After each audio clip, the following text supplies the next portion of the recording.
apparently millennials as a generation, which is a group of people who were born approximately 1984 and after, are tough to manage. And they're accused of being entitled and narcissistic and self-interested, unfocused, lazy. But entitled is the big one. And because they confound leadership so much, what's happening is leaders are asking the millennials, what do you want? And millennials are saying, we want to work in a place with purpose, love that. We want to make an impact, you know, whatever that means. We want free food and beanbags.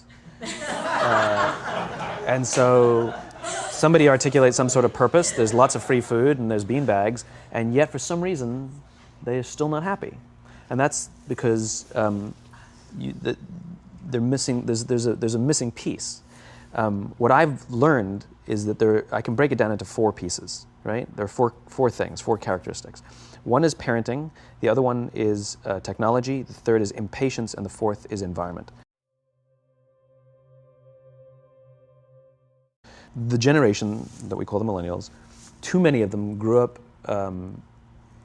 subject to, not my words, failed parenting strategies, you know? Where, for example, they were told that they were special all the time. They were told that they could have anything they want in life, just because they want it, right? They were told, some of them got into honors classes, not because they deserved it, but because their parents complained. And some of them got A's, not because they earned them, but because the teachers didn't want to deal with the parents. Some kids got participation medals. You got a medal for coming in last, right? Which the science we know is pretty clear, which is it devalues the medal and the reward for those who actually work hard, and it actually makes the person who comes in last feel embarrassed because they know they didn't deserve it, so it actually makes them feel worse, right? So you take this group of people, and they graduate school, and they get a job, and they're thrust into the real world, and in an instant, they find out they're not special, their moms can't get them a promotion, that you get nothing for coming in last, and by the way, you can't just have it because you want it, right? And in an instant, their entire self-image is shattered. And so you have an entire generation that's growing up with lower self-esteem than previous generations. Right? Now, let's add in technology. We know that engagement with social media and our cell phones releases a chemical called dopamine. That's why when you get a text, it feels good.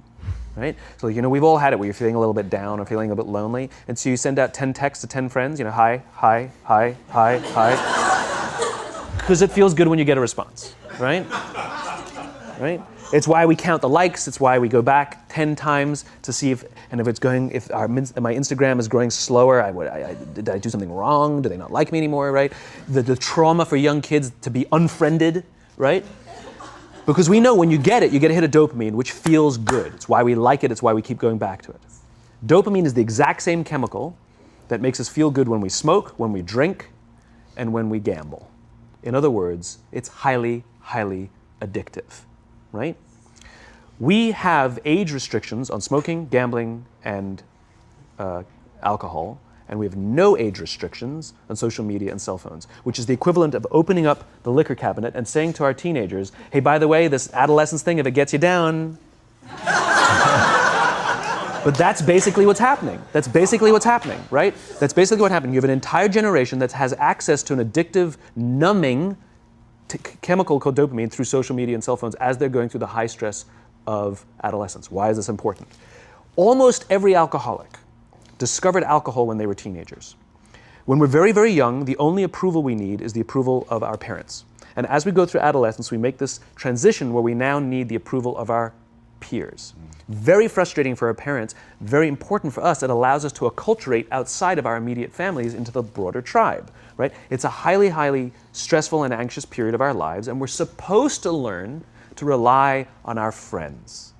Some people, quite by accident, discover alcohol and numbing effects of dopamine to help them cope with the stresses and anxieties of adolescence.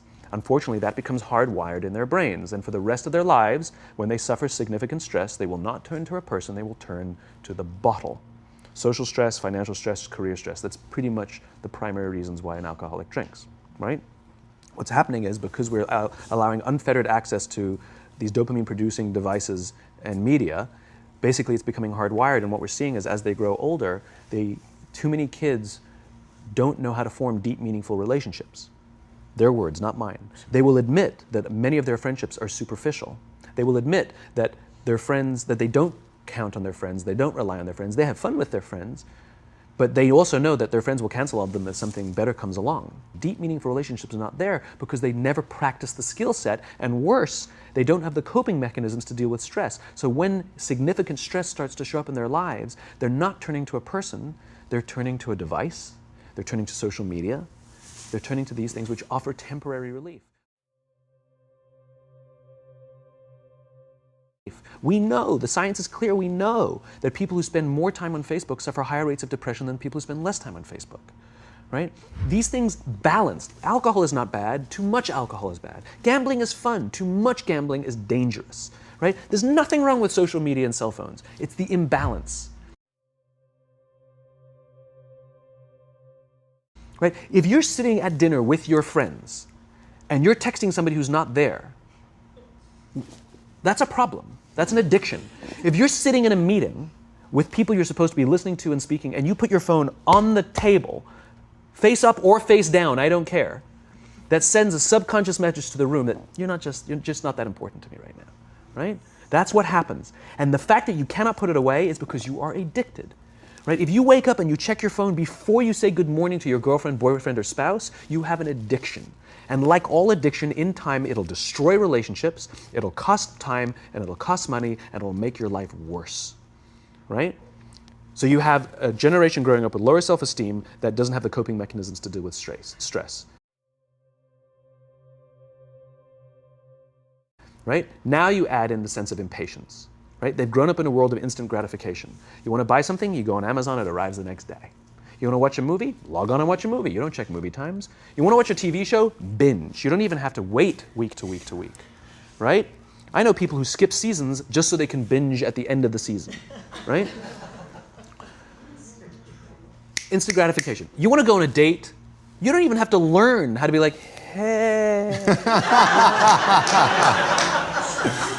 You don't even have to learn and practice that skill. You don't have to be the uncomfortable one who says yes when you mean no and says no when you mean no and yes when you... You don't have to swipe right. Bang, I'm a stud. Right? You don't have to learn the social coping mechanisms. Right? Everything you want, you can have instantaneously. Everything you want, instant gratification. Except job satisfaction and strength of relationships, there ain't no app for that. They are slow, meandering, uncomfortable, messy processes. And so I keep meeting these wonderful, fantastic, idealistic, hardworking, smart kids. They've just graduated school. They're in their entry-level job. I sit down with them and I go, how's it going? They go, I think I'm going to quit. I'm like, why? They're like, I'm not making an impact. I'm like, you've been here 8 months. You know? It's as if they're standing at the foot of a mountain. And they have this abstract concept called impact that they want to have in the world, which is the summit. What they don't see is the mountain. I don't care if you go up the mountain quickly or slowly, but there's still a mountain. And so what this young generation needs to learn is patience. That some things that really, really matter, like love, or job fulfillment, joy, love of life, self-confidence, a skill set, any of these things, all of these things take time. Sometimes you can expedite pieces of it, but the overall journey is arduous and long and difficult. And if you don't ask for help and learn that skill set, you will fall off the mountain, or you will, the worst case scenario, and we're already seeing it, the worst case scenario is we're seeing an increase in suicide rates, we're seeing an increase in this generation, we're seeing an increase in accidental deaths due to drug overdoses, we're seeing more and more kids drop out of school or take leaves of absence due to depression. Unheard of. These are all, this is really bad. The best case scenario, those are all bad cases, right? The best case scenario is you'll have an entire population growing up and going through life and just never really finding joy. They'll never really find deep fulfillment in work or in life. They'll just waft through life and it'll be just, it's fine.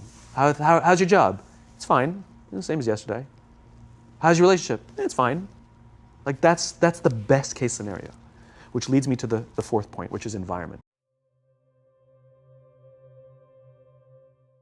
Which is we're taking this amazing group of young, fantastic kids who were just dealt a bad hand. It's no fault of their own. And we put them in corporate environments that care more about the numbers than they do about the kids. They care more about the short-term gains than the long-term life of this young human being. We care more about the year than the lifetime, right? And so we are putting them in corporate environments that aren't helping them build their confidence, that aren't helping them learn the skills of cooperation, that aren't helping them overcome the challenges of a digital world and finding more balance, that isn't helping them overcome the need to have instant gratification and teach them the joys and impact and the fulfillment you get from working hard on something for a long time that cannot be done in a month or even in a year. And so we're thrusting to them in corporate environments, and the worst part about it is they think it's them. They blame themselves. They think it's them who can't deal. And so it makes it all worse. It's not. I'm here to tell them it's not them. It's the corporations, it's the corporate environments, it's the total lack of good leadership in our world today that is making them feel the way they do. They were dealt a bad hand, and I hate to say it, but it's the company's responsibility. Sucks to be you, like we have no choice, right? This is what we got, and I wish that society and their parents did a better job. They didn't. So we're getting them in our companies, and we now have to pick up the slack. We have to work extra hard to figure out the ways that we build their confidence. We have to work extra hard to find ways to teach them the social skills that they're missing out on. There should be no cell phones in conference rooms. None. Zero. And I don't mean the kind of like sitting outside waiting to text. I mean like when you're sitting and waiting for a meeting to start, this is what we all do. We all sit here and wait for the meeting to start. Meeting starting? Okay. And we start the meeting. No, that's not how relationships are formed. Remember we talked about it's the little things?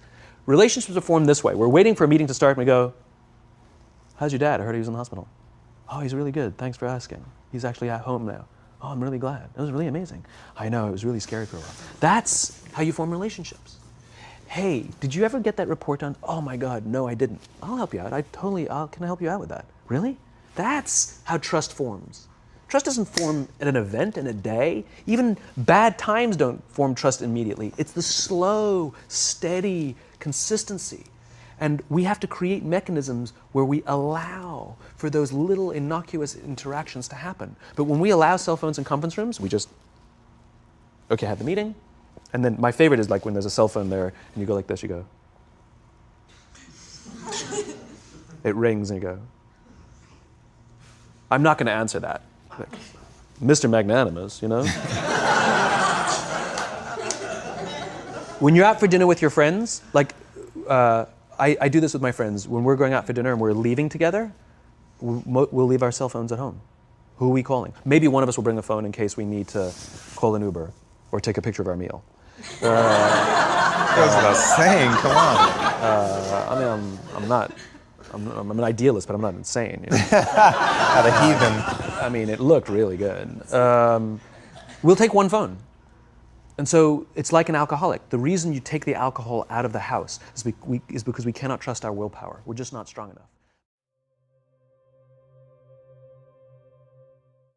But when you remove the temptation, it actually makes it a lot easier. And so when you just say, don't check your phone, people literally will go like this. And somebody will go to the bathroom, and what's the first thing we do? Grab the phone. Because I wouldn't want to look around the restaurant for a minute and a half, you know? But if you don't have the phone, you just kind of enjoy the world. And that's where ideas happen. The constant engagement is not where you have innovation and ideas. Ideas happen when our minds wander and we go, and you see something, I bet they could do that. That's called innovation. Right? But we're taking away all those little moments, right? You should not, and none of us should charge our phones by our beds. We should be charging our phones in the living rooms, right? Remove the temptation. You wake up in the middle of the night because you can't sleep, you won't check your phone, which makes it worse. But if it's in the living room, it's relaxed, it's fine. But it's my alarm clock. Buy an alarm clock. They cost $8, right? I'll buy you an alarm.